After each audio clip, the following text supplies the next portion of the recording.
mga kapuso, karong buntaga atong makauban ng usa ka talent manager sa Davao City. Please help me welcome Sir James Kiro Sparks. Good morning, Sir Kiro, ug welcome sa At Home with the GMA Regional TV. Kumusta ka? Good morning to all the viewers. Ayan, okay raman ko, Ma'am Abby, no? I am blessed na na-invite ko dire sa inyong programa karon adlaw. Sir, una sa tanan, nasayra namo nga dili di ay ka from Mindanao, paunsa ba ka naabot din specifically sa Davao City? Actually, it's a long story na ngano naabot ko diri sa Davao. Unang-una, when I was artist pa sa Manila, no, ang talent manager na ako taga diri sa Davao jud. So, one of the reason jud na si Sir Ben Marfori ang akong isa sa manager before, siya jud talaga ang nakadiscover sa ako. Then luckily na taga Davao jud siya. So, isa jud siya sa main reason nga no naabot ko diri sa Davao. Then the second one, naka ilan na ako ang akong partner na taga Davao jud, taga diri sa Davao. Nasayran sab namo, sir, nga usa ka modelo years ago pa ug karon usa na ka sa mga gatudlo sa ramp modeling sa imong mga talents. Who pushed you to do this, sir? Actually, Ma'am Abby, based in my experiences, since I was a talent before, so daghan mga nagtiwala sa ako, then especially diri sa Davao nung nagpunta na ako dito, no, marami akong nakilala, marami akong nakatrabaho, nakasalamuha na taga dito sa Davao, then na-inspire jud sa akong experiences na si Sir Kiro di ay kaibigan sa Manila, artist ni sa Manila. So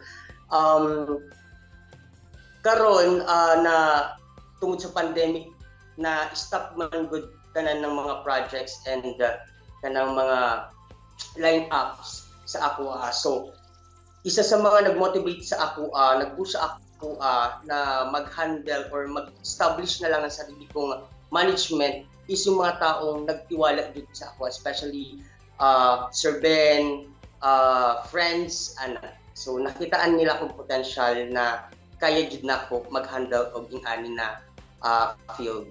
Kinsa ba ang inspirasyon ni Sir Kiro in thriving? Honestly, marami akong inspirations, no?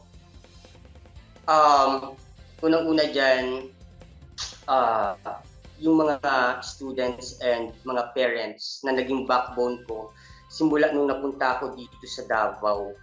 And sila jud talaga ang nag-motivate and kanang nag-help sa ako, no? Para makilala and kanang mapass through nato yung mga challenges, no, kay lisod kaayo pag magbuhat ka ng ani na business. So thankful ko kay kanang na ako yung mga students ng and mga parents na very supportive, especially Sir Ben. Isa jud na siya sa behind my back talaga na mo-support jud sa ako para kanang may mapatunayan diri sa Davao. Sir, mensahe nimo sa atong kapuso viewers ug sa kabataan nga duna sab ginatago nga mga talento. Guys, eto yan, especially sa mga parents, sa unang-una sa mga parents. Pag alam nyo may talent yung anak nyo, please support kung ano yung gusto ng bata. Kasi sometimes mas bumababa yung confidence ng isang bata pag alam yun, ina-downgrade sila ng sarili nilang family. Totoo yan. So, yan yung karamihan na scenario or story ng mga students ko. Tapos, sa mga kabataan naman na may talent, no, dream big. Huwag nyo hayaan na itago nyo lang yung talent nyo. Mas maigi na unti-unti natin ine-enhance, pinapakita na, I can sing, I can dance, I can do modeling, no? Na malay natin in time, the future, makilala dito sa national, balay natin worldwide. So, dream big, motivate yourself, ano ba tawag dito? Wag mahihiya na ipakita na may talent. Kasi dito sa The Sparkling Stars, once na nakilala nyo si PSS is, lagi masasabi nyo na be trained by the best and sparkle among the rest.